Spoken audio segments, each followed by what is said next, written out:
Let's find out what it looks like inside. There we go. Let's go ahead and open this up. All right, there's the board.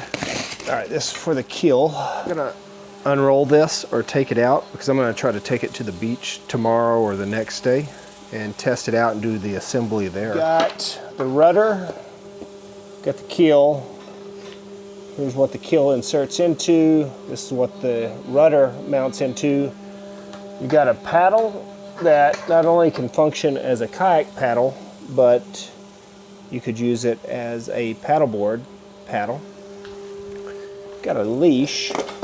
This goes to the dry bag. There's all your rigging for the sail. Here are your battens that go in the sail. And here is our mast along with our boom pole.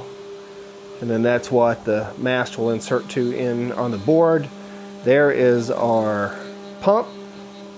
I bought a battery powered pump off Amazon, but there's the manual pump that I'll take with me in case it ever goes down. Unbox the second one and show you what's in there. I think that's just the sail. At least it'll store this way.